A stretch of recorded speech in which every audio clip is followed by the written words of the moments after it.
खजाने की खोज। एक गांव में एक रामलाल नाम का एक किसान अपनी पत्नी और 4 लड़कों के साथ रहता था।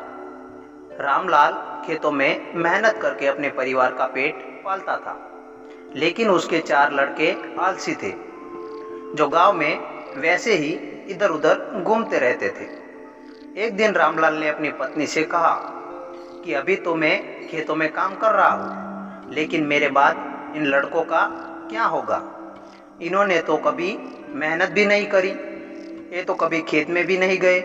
रामलाल की पत्नी ने कहा कि धीरे धीरे ये भी काम करने लगेंगे। समय बीतता गया और रामलाल के लड़के कोई काम नहीं कर रहे थे। एक बार रामलाल बहुत बीमार पड़ गया। वह काफी दिनों तक बीमार ही रहा। उसने अपनी पत्नी को कहा कि वह 4 लड़कों को बुलाकर लाए। उसकी पत्नी चारों लड़कों को बुलाकर लाई। रामलाल ने कहा, लगता है कि अब मैं ज्यादा दिन तक जिंदा नहीं रहूंगा। रामलाल को चिंता थी कि उसके जाने के बाद उसके बेटों का क्या होगा। इसलिए उसने कहा, बेटो, मैंने अपने जीवन में जो भी कुछ कमाया है वह खजाना अपने खेतों के नीचे दबा कर रखा है। मेरे बाद तुम उसमें से खजाना निकालकर आपस में बांट लेना। यह बात सुनकर चारों लड़के खुश हो गए। कुछ समय बाद रामलाल की मृत्यु हो गई। रामलाल की मृत्यु के कुछ दिन बाद उसके लड़के खेत में दबा खजाना निकालने गए। उन्होंने सुबह से लेकर शाम तक सारा खेत खोद दिया, लेकिन उनको कोई भी खजाना नजर नहीं आया।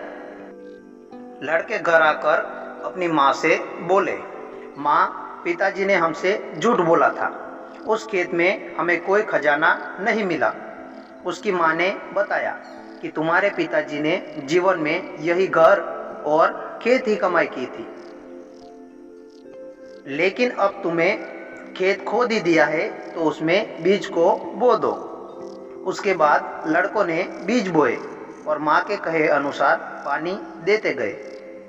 कुछ समय बाद फसल पककर तैयार हो गई, जिसको बेचकर लड़कों को अच्छा मुनाफा हुआ, जिसको लेकर वह अपनी माँ के पास पहुँचे।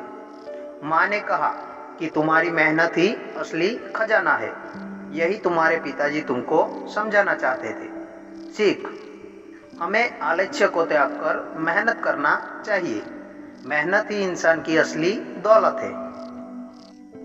ये कहानी आपको पसंद आई हो तो वीडियो को लाइक कर देना, चैनल को सब्सक्राइब कर देना और आपके दोस्तों के साथ शेयर कर देना। मिलते हैं एक नई वीडियो के साथ, तब तक के लिए बाय बाय।